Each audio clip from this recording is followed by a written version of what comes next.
A ghost story that sounds completely unbelievable but is entirely true. About 15 years ago, I worked in a restaurant that was inside of a house. The house was about 100 years old, maybe a little bit more.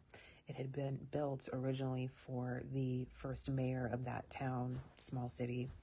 I don't know how long families lived in that house, but by the 80s it had been converted to a restaurant, a somewhat well-known French restaurant, which was led by a well-known French chef. It sat vacant for a while after the restaurant closed and was purchased by the owners that I ended up working for in early 2008. And by the end of 2008, we opened the restaurant, and I worked there pretty much from the day it opened. When it had been converted to the first restaurant, about a third of the house had been converted to a restaurant kitchen, but the rest of the house was still very much a house. So you walked in the front door, you entered into a foyer, there was a hostess podium, there were benches and chairs for people to sit and wait for their table or to have a cocktail or an appetizer.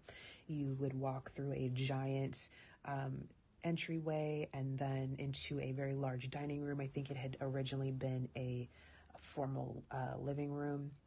The bar was on the far end of that dining room. It shared a wall with the kitchen. There was a staircase with a landing, and then around the staircase there was a somewhat smaller dining room. The second floor featured the restrooms and two rooms that previously had been bedrooms, but they were converted to private dining rooms. So I was the bartender. I was there most nights. I closed almost every night. And so I was often there by myself for anywhere from, an hour and a half to 2 hours. There was a lot of side work, stocking to do, prep, and a lot of glassware to polish. So I would just be in there by myself, occasionally listening to music, but mostly just being quiet and just zoning out. And there would be nights where I would be in there in the bar, polishing glassware, doing my side work, and I could hear in the other dining room what sounded like standard restaurant noise, like the noise you hear when you walk into a restaurant, voices, people chatting, cutlery hitting plates, ice in glasses, just like regular restaurant noise. And I knew nobody was in there. I knew I was the only person there. And I knew that if there was anyone in there, it wouldn't be enough for, there wouldn't be enough people to make that type of noise, right? And so I would go check, and of course, as I got down the hall, around the staircase, and into the room, the noise would stop. And it wasn't scary, but it was just weird. And I would bring it up to the owner, and she would say, oh, you're probably just hearing this, or you're probably just hearing this. Or at one point, she thought I needed to get my hearing checked, And then there were other nights where I would hear what sounded like kitchen noises. And if you've ever worked in a restaurant, you know what I'm talking about. Just the standard, pots hitting the stove, the clicking sound that a gas stove makes when you're turning it on, water running, dishes clanging, utensils, people talking, the cooks. I could hear low male voices talking. And again, I knew nobody was in there. And I would be behind the bar most of the time doing that closing side work. And so the bar shared the wall with the kitchen. So it was even clearer. The kitchen door was right there. And I would still go in there and look, of course. And I'm like, I know what I'm hearing, but there's nobody there. And again, it wasn't scary. It was just this is weird. So the stairs to go to the second floor in the private dining rooms, you would go about 5 or 6 stairs. There was a small landing, and then the stairs would turn 5 or 6 more, and you'd be at the top. And as you got closer to the landing up those first stairs, the temperature would start to change. It would start to get chilly, and by the time you got up to the second floor, it was outright cold. And it wasn't just the temperature change. There was a heaviness in the air. The closer you got to the top, to the second floor, the heavier it became. It was a real uneasy feeling. And it wasn't just me that felt this, it was everyone. Other staff, other guests right? At first, when we first opened in that first month or two, the owners just kept trying to figure out if like the heating was broken. I mean, again, it was a large old house. So they were like, it's just the heat, it's this and this and this. And eventually there was just no other answers. It was that something was going on. Nobody wanted to go to the bathroom because it was up there. And if I hadn't gone to the bathroom before everybody left, I would be holding it because there was no way I was going to the bathroom in that building by myself. One day I was working a double and I had about 3 or 4 hours between my shifts, and I was taking college classes at the time. So I thought I would just go up to one of those private dining rooms and study. This was the middle of the day, broad daylight, like 2, 3 in the afternoon. I take all my stuff up there. I go sit down, and I only made it in one of those rooms for like 30, 45 minutes. It was so uncomfortable. It was just oppressive. The air was oppressive up there. It was just, I was very uneasy. People would, like, large parties would make reservations. They would dine up there once or twice, and then they would ask, to be seated in the dining room. And we didn't have room for large parties in the dining room downstairs. And they were like, we don't care. You can break our party up. We just don't really like it up there. Like, nobody wanted to be up there. So one night I was there by myself, and we had recently gotten a television for the bar. So I was standing with my back to the bar, and I was looking up at watching the television with the sound kind of low while I was polishing glassware. And I was looking at the television, and I just, like, at the same time, this like dark blur just like zipped by my right eye. And I felt like this jolt of electricity just go all down the side of my face and my neck. The hair on my arm just stood up on my right arm. So I turned and looked, and I was facing that large entryway that I mentioned that was connected to the foyer, and I didn't see anything, but I just knew like something else is here. Wasn't scared, but just kind of, I don't know. I went around the bar. I went out into the foyer because I was just looking for anything. And at this point, I know, like, it's not another human being, but something is in this building with me. And I was rounding the stairs, and as I got closer into that other dining room, I started to feel the electricity even more. So you would walk through the door to that other dining room was on the right-hand side, and you would round the corner into the dining room, and there was like a little weird alcove. Nobody really knew what it was, and you could fit like a table and 2 chairs there, like a bistro table and chairs there. And as I walked further into that dining room and got closer to that alcove, all the hair on my body stood up. Not necessarily my scalp, but like my arms, the back of my neck. Like, I felt like someone had just zapped me with electricity, and it just kept getting stronger.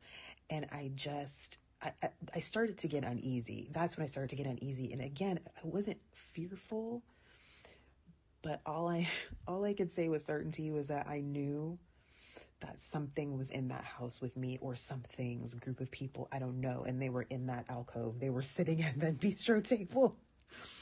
I shut everything down. I left. I did not finish my side work. I came in the next day. My boss was like, why was all this stuff out? And I told her what happened.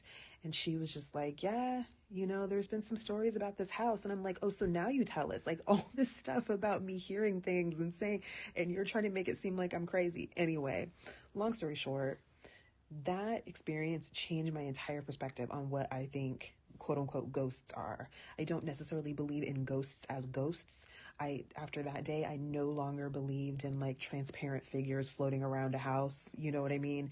It's energy. It is just straight up energy. And that is absolutely what I felt that day. Okay, so basically for the first 18 years of my life, I lived with some kind of like demon, evil entity thing. I don't know. All I know is that when he first appeared, when I was like 6 years old in my dreams, he would come to me like every night, every other night. He came to me for a while, and he would like make me kill a bunch of people in my dreams, or else he was gonna torture them for eternity. It was weird. But at the end of every single dream, he'd be like, okay, well, I'll see you like tomorrow night, but remember, don't tell anybody about this. And I'd just be like, okay. And then finally, at one point, I decided I should tell a trusted adult about this. And so I went into the kitchen where my mother was, and I was like, hey, Mom, I need to tell you about this dream. It's terrifying. And she was like, oh, okay. And then as I started to tell her about the dream, the thing like appeared in the kitchen. And it was the first time I had ever seen him like while I was awake. Basically, he was just this like shadow thing with red eyes. I don't fucking know. And so he like appeared in the kitchen, broad daylight, like, and started running towards me. And so I stopped talking about it and was like, never mind. And then he disappeared. And I was like, okay, that's weird. And so then I went to school, and I was talking to one of my friends. I was like, let me try this again. And so I was like, hey, you want to hear about my dream last night? And they were like, oh, okay. And so then I started telling her, and then boom, he appears on the other side of the playground, starts running towards me, and I was like, oop, never mind, and he disappears. And then he never showed up in my dreams again after that. I guess he got mad at me for trying to tell people. I don't know. But anyways, I kind of forgot that he existed, because like I would occasionally feel him come in and just like stand in my corner of my room and just stare at me, and I'd just be like, leave me alone, please. But that's fine. And then I just kind of forgot that he existed because, like, you know, my mom died. I was going through, like, medical issues, and there was trauma, and there was a bunch of other stuff going on. So I forgot he existed. And then we finally got dogs when I was in high school, and our tiny little Yorkie, we were chilling on the bed, and she loves meeting new people. Not that this thing is a people, but anyway, she loves it. And finally, she's sitting in my room, and then I guess the thing walked in and went to his corner where he would hang out and just watch me. And so the thing was like, she was sitting on my bed. The dog was sitting on my bed, and the thing walks in, and she like perks her head up, looks at the door, watches it, follows it to like the corner where it would stand at, and she like gets up and she's like shaking her little tail, and she's so excited, and she like goes over and tries to like sniff it and play with it, and I was like, oh, fuck, I forgot about this thing that lives here.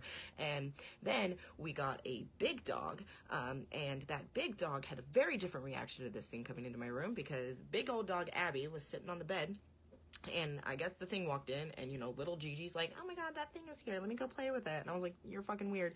And the big dog immediately jumped down off the bed, got into a defensive position, hackles up, growling, showing teeth, like starts barking at this thing. And Gigi was like, what are you doing? Like, this is our buddy. And I was like, good God. And so I just like, we left the room, and I took them for a walk, and I was like, we're just gonna leave. By the time we got back, I guess it had fucked off to wherever it fucks off to when it's not staring at me. And then another thing that happened was my sister was homesick from school one day, and our rooms were right next to each other, and she was completely by herself, and she heard this crash in my room, like something had fallen over, and then she heard somebody sprint out of my room, and so she like went to go check and was like, Carter, you here? And I was not there. I was at school. You were homesick, alone, dummy. And so she like went in. Nothing had fallen in my room. Nothing had been knocked over. And so she was just like, oh, that's fantastic. And then finally, I went off to college. I was 18 and I left. And I guess this pissed this thing off, because I'm driving home one day, the February of my freshman year, and I get a call, and they're just like, hey, yo, the house is on fire. So see you in a couple hours. And I was like, oh, house is on fire. Okay. And so I get home, and the garage and the attic had completely burned down. The rest of the house was fine, but it had been completely like smoke and water damage, so we were not going to be living there anymore. I don't 100% know that they found the cause of the fire. I don't know. But yeah, whenever I walked into the house, I was like expecting it to just feel like my house, which typically felt like something was sitting on my chest and I couldn't breathe. Like that house just made me feel so ugh. And I thought it was because of like all the grief and trauma that house was associated with, which was probably also part of it. But when I tell you, after this fire, I walked in, and it felt so light and airy in there. Like there was no evil, gross presence in there anymore. And I was just like, oh my god, guys, let's live here. This place is fantastic. This is a great aura. And my dad was like, it caught on fire. We can't live here anymore. And I was like, understandable. So yeah, anytime we visited after that, when they were doing renovations and we were selling it and stuff, like, it felt so light and airy. It was amazing. But yeah, I haven't seen the thing since. I've encountered other ghosts at other places I've lived at, just little visitors and stuff. My mom came to me before she died and was just like, goodbye, and then like walked into a light or something and was like, I love you, it's okay. And I was like, okay. But yeah, no, that was the thing I grew up with. That was entirely too long of an explanation. So if you watch this whole thing, Good job. I'm okay. All right, I keep seeing these videos on my FYP and I'm absolutely obsessed, so now I must tell my story. I was 22 years old, I had just gotten married, and me and my ex-husband bought our first house. And I always felt a presence in this house, but it wasn't necessarily something that felt evil to me or that was really very concerning to me. It was just always kind of there. And just to provide a bit of context, I do come from a very spiritual family. Both my grandma and my mom seem to have a sixth sense. It's really hard to say. But anyway, because of this, I 1000% believe in spirits and the paranormal.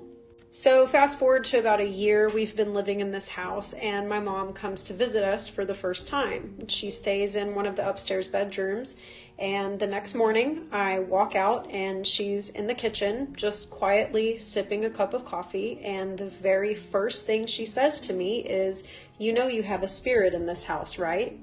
And I was like, well, no, I don't know that. But if you're telling me that, I definitely believe you, because I have for sure felt a presence here, but it's never felt like it was very concerning to me.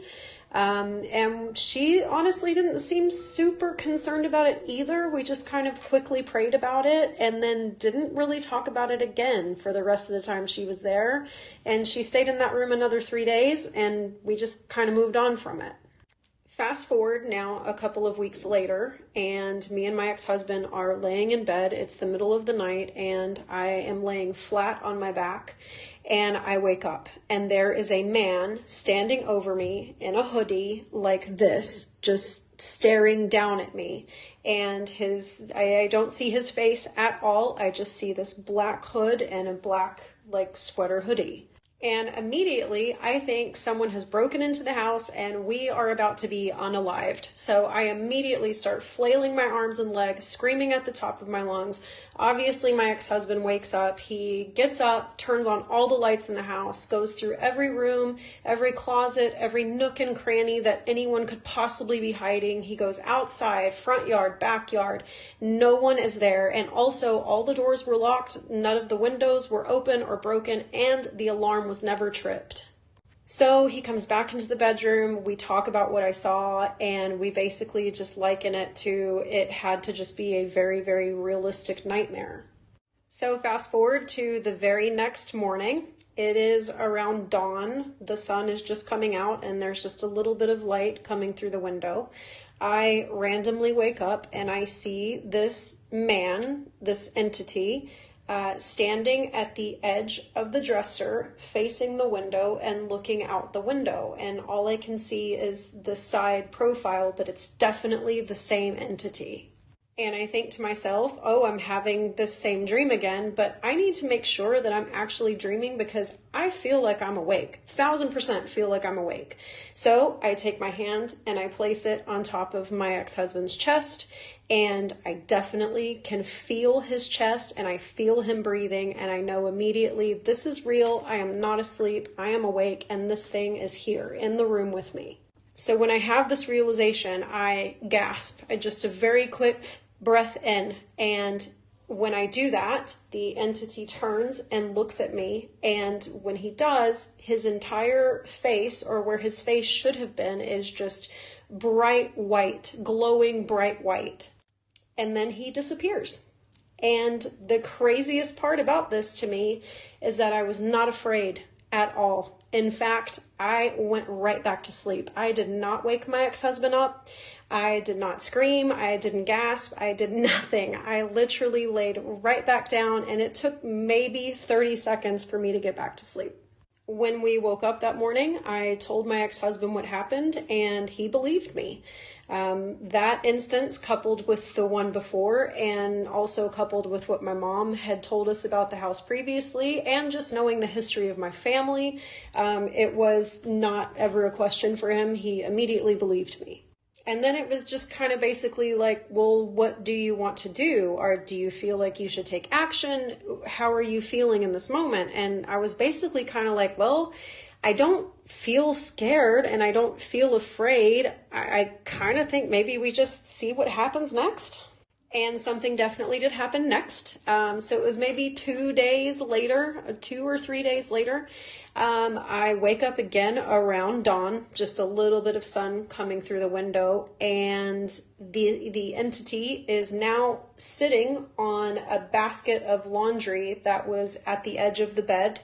And again, he is facing towards the window, looking out the window. This time I had no reaction at all, so he didn't turn to look at me because I didn't gasp, I didn't make any noise at all. I basically just went right back to sleep. Again, I was not afraid at all, and when we woke up for the day, I told my ex-husband what happened, and again, he was just kind of like, well, what do you want to do? Are you okay? Do you want to take action? What's the next step? And again, I was just kind of like, I mean, I think it's all right. I'm just gonna kind of chill until I feel differently about it. Now, craziest part of this encounter is that later on that day, I decide that I need to fold this laundry that's in this laundry basket, which the entity was sitting on, because it had been there for 2-3 days at least. So I dump it out onto the bed, and the clothes are hot, like I had just taken them out of the dryer hot. And no, the basket was not sitting in the sun. It was not in any spot in the room where it would have been exposed to heat at all. And again, the laundry had been sitting there for at least 2 days, and the clothes were hot on the inside. But after that, a couple of weeks went by and I didn't have any more experiences with this entity. So I kind of just assumed maybe it had moved on or got bored with me. I don't know. Until one day I was walking out of the kitchen to the living room. So our house was kitchen, dining room, living room. So I'm walking from the kitchen through the dining room towards the living room. And I just kind of quickly glance over my shoulder. I don't recall why. I don't know if I heard a noise or what. I do not remember. But I just quickly glance over my shoulder, and there he is. Just for a split second, he's there. And I don't know why, but I said out loud, I am not afraid of you. And then after that, I never saw him again. And to this day, I don't know why he chose to reveal himself to me. The only thing I can think of is that he maybe heard my mom telling me that there was a spirit in the house and he didn't want me to be afraid. So he revealed himself to me, and definitely scared me the first time. So he just had to reveal himself a few more times to make sure that I understood that he was not a threat. And then once I said I was not afraid, he was able to move on. Of course, this is all speculation. I don't know. Now, all that being said, this is really just one instance of paranormal activity in that house. There was definitely more that went on there, and one in particular that my mom also called out, but with her instruction and her guidance, I was able to eradicate it quite quickly. If you guys would like to hear about that one, drop me a comment and I will tell you about it.